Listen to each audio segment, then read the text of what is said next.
I was on the outskirts of a little southern town, trying to reach my destination before the sun went down. The old CB was blaring away on Channel 19 when there came a little boy's voice on the radio line.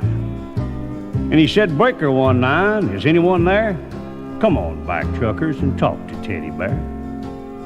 Well, I keyed the mic and I said, "You got it, Teddy Bear." And the little boy's voice came back on the air. "Appreciate the break. Who we got on that end?"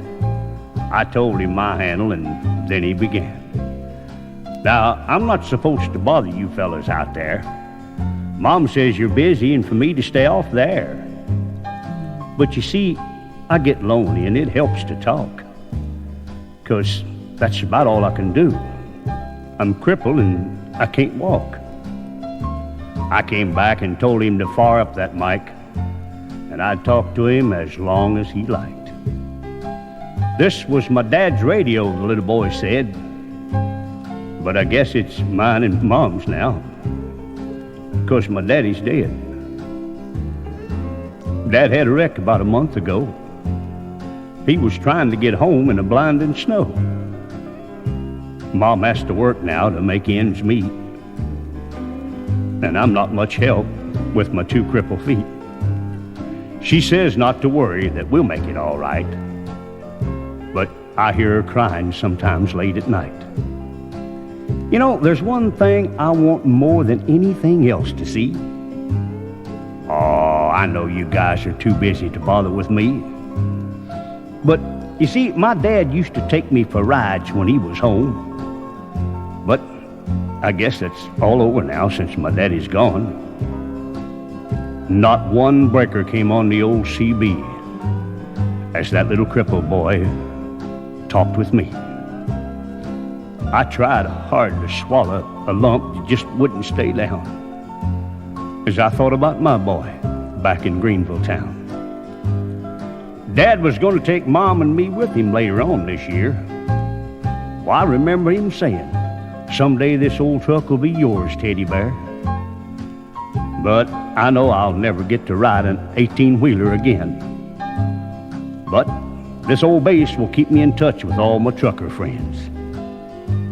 Teddy Bear's going to back on out now and leave you alone, 'cause it's about time for Mom to come home. But you give me a shout when you're passing through, and I'll sure be happy to come back to you. Well, I came back and I said, "Before you go, 1010, what's your home 20, little CB friend?" Well, he gave me his address, and I didn't once hesitate, 'cause this hot load of freight is just going to have to wait.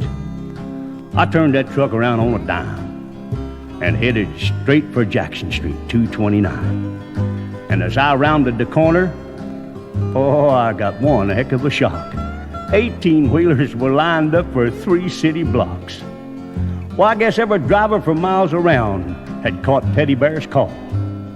And that little crippled boy was having a ball. For as fast as one driver would carry him in, another would carry him to his truck and take off again. Well, you better believe I took my turn at riding Teddy Bear. And then I carried him back in and put him down in his chair. And buddy, if I never live to see happiness again, I want you to know I saw it that day in the face of that little man. We took up a collection for him before his mama got home, and each driver said goodbye, and then they were all gone. He shook my hand with a mile-long grin and said, "So long, trucker. I'll catch you again." Well, I hit that interstate with tears in my eyes. And I turned on the radio and I got another surprise. Breaker 19 came a voice on the air. Just one word of thanks from Mama Teddy Bear. "We wish each and every one a special prayer for you, 'cause you just made my little boy's dream come true." I'll sign off now before I start to cry. May God ride with you. 10-4, and goodbye.